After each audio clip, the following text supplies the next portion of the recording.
bejelölést kaptam a Csabikától. Gyerekek, küldjetek már fel egy kamarát, basszátok meg. Luigi, bontsál már nekem egy sört.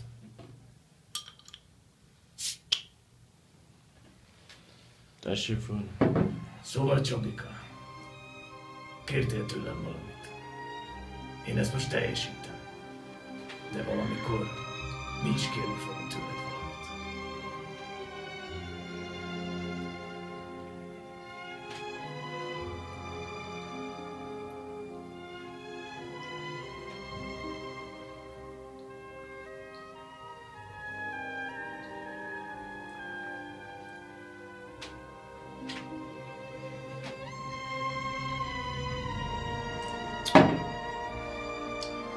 Ezek után.